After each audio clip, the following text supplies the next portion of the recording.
Tout avait commencé si simplement que, des années plus tard, Mark se demanderait encore comment il avait pu ne rien voir. Quand il repensait à leur première rencontre, à cette soirée d'automne sur le campus, il revoyait Élise telle qu'elle était alors, un sourire à la fois timide et brillant, une voix douce et ferme, une lueur dans les yeux, celle d'une femme qui savait ce qu'elle voulait. Il avait été charmé, presque instantanément, attiré par cette confiance tranquille, ce mélange de mystère et de chaleur. À l'époque, il était jeune, ambitieux mais encore incertain de lui-même, et la présence d'Élise avait agi comme un phare dans sa vie chaotique. Elle semblait tout comprendre, tout anticiper, ses doutes, ses rêves, ses blessures cachées. Avec elle, il se sentait vu, compris, aimé d'une manière qu'il n'avait jamais connue auparavant.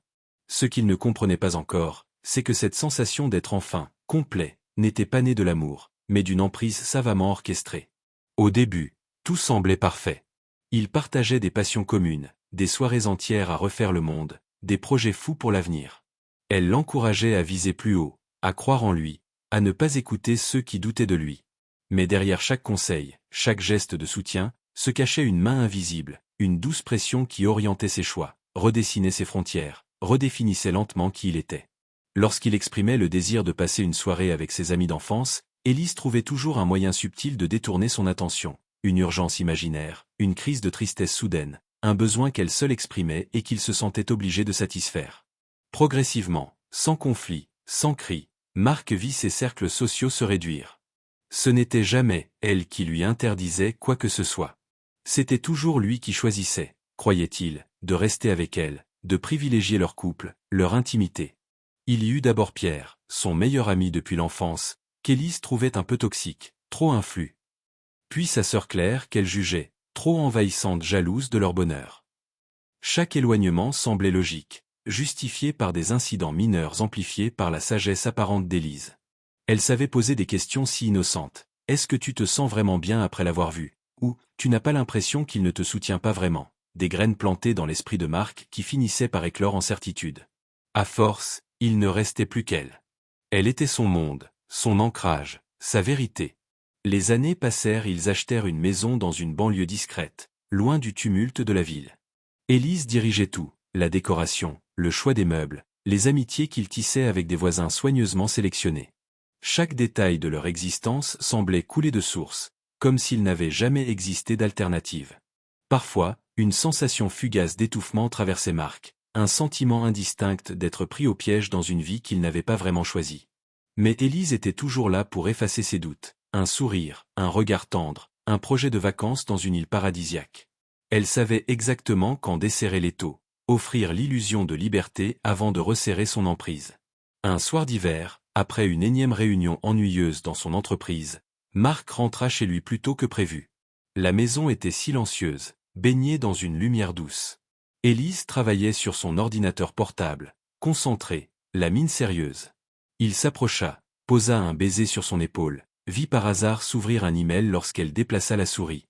Un email qui n'était pas destiné à lui, et qui parlait de lui avec une froideur clinique. Il progresse bien, écrivait-elle. Plus docile que prévu, d'ici 1 an ou 2, il sera entièrement modelé. Le choc fut tel que Mark resta figé, incapable de comprendre ce qu'il venait de lire. Était-ce une blague? Les mots flottaient devant ses yeux, irréfutables. Les jours suivants, Mark mena une enquête discrète. Chaque fois qu'Élise quittait la maison, il fouillait ses dossiers, ses courriels, ses archives.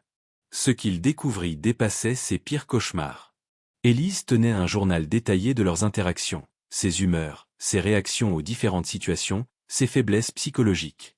Elle avait méthodiquement construit leur vie ensemble, non pour le bonheur partagé, mais pour étudier et contrôler, pour assouvir un besoin de domination émotionnelle absolue. Plus terrible encore, il découvrit des extraits de correspondance avec d'autres hommes, d'anciens partenaires sur lesquels elle avait pratiqué les mêmes manipulations avant de les abandonner, une fois brisés. Mark ressentit alors une douleur qui n'était pas seulement celle de la trahison, mais de l'annihilation de son identité. Qui était-il devenu? Combien de ses choix, de ses envies, de ses convictions étaient réellement les siens? Il comprit qu'il devait partir, mais aussi qu'il ne pouvait le faire sans comprendre pourquoi elle avait agi ainsi. C'est ainsi qu'il remonta le fil du passé d'Élise, cherchant des indices sur ce qui l'avait façonné. Il apprit qu'elle avait grandi dans une famille étouffante, dominée par une mère froide et exigeante qui avait fait d'elle une enfant modèle au prix de son autonomie. Élise, en réaction, avait développé une obsession maladive pour le contrôle, incapable d'aimer autrement qu'en maîtrisant totalement l'autre. Elle ne voulait pas blesser Marc. Dans son esprit déformé, elle croyait le protéger, le sauver, lui offrir une vie meilleure en le remodelant à son image. Connaître la vérité ne diminua en rien sa détermination. Un soir, il la confronta. Ce fut une scène d'une intensité glaciale. Pas de cris, pas de larmes, juste la vérité nue, déposée entre eux comme un cadavre sur une table d'autopsie. Élise tenta d'abord de nier, puis de minimiser et de justifier. Ses yeux d'habitude si vifs s'emplirent d'une panique désespérée lorsqu'elle comprit qu'elle ne contrôlait plus la situation. « Je t'ai aimé, Marc, murmura-t-elle, la voix brisée. Je voulais que tu sois heureux. » Mais ces mots glissaient sur lui comme la pluie sur une vitre froide. Ce n'était plus de l'amour qu'il voyait en elle, mais la peur du vide, la peur de perdre le pouvoir. Marc quitta la maison cette nuit-là. Non sans douleur. Il passa des semaines à errer dans un appartement impersonnel, hanté par les fantômes de son passé, doutant de chaque geste, de chaque émotion. Il consulta un thérapeute, recontacta peu à peu sa sœur, quelques anciens amis.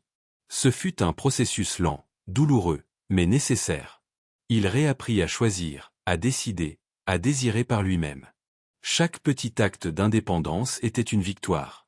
Un soir de printemps, alors qu'il rentrait d'un dîner chez Claire, il trouva Élise qui l'attendait devant son immeuble.